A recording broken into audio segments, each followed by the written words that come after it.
திருத்தணியிலேருந்து அப்புறம் ஆறுமுக கடவுளை நாங்கள் தரிசனம் பண்ணி அதுக்கு பிறகு வள்ளி தேவி யானை இருக்க வந்த இடத்துக்கு இந்த குளம் தான். இந்த குளம் பின்னாடி இருக்குது. இந்த குளத்தில் வந்து தேவி வள்ளியம்மாள் குளித்த குளம் அது. இந்த மலையில் நான் வீடியோ பண்ணுறேன்.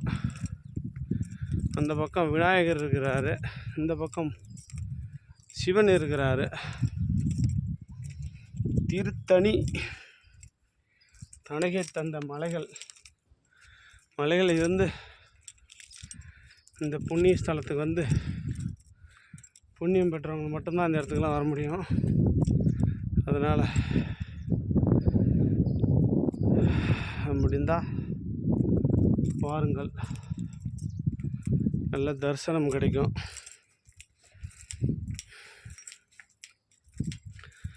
பிரபஞ்சத்தினுடைய அருளும் ஆசீர்வாதமும் என்றைக்குமே நிலைத்திருக்கும் மனிதன் உசுர் வாழும் வரை. அதனால் மலை காடு என்று இல்லாமல் இந்த இடங்களை பண்டு தெரிகிறதா? வள்ளியம்மாள் குளித்தது இந்த குளத்தில் தான்.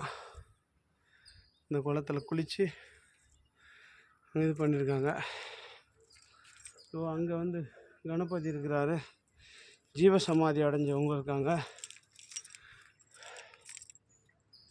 இந்த பக்கம்லாம் பார்த்திங்கன்னா வயல், காடு, மலை பிரதேசம் அனைத்து இருக்குது. இதுக்கு பேர் வள்ளி மலை என்று. முருகனுடைய 2வது சம்சாரமா முதல் சம்சாரமா தெரியல.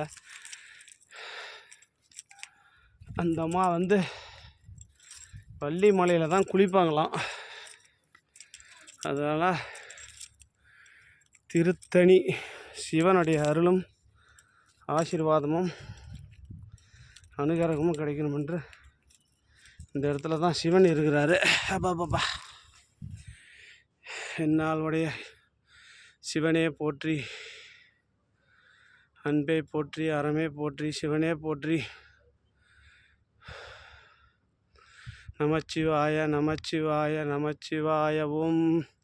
நமச்சிவாய நமச்சிவாய நமச்சிவாய ஓம். ஓம் நமச்சிவாய நமச்சிவாய நமச்சிவாய ஓம். நமச்சிவாய நமச்சிவாய நமச்சிவாய ஓம். திருத்தணி மலை இது.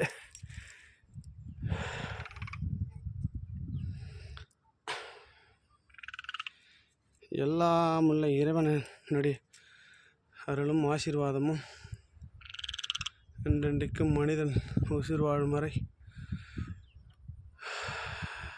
பிரபஞ்சம் மனிதனை வாழ வைத்து கொண்டிருக்கட்டும். பிரபஞ்சத்துக்கு நன்றி.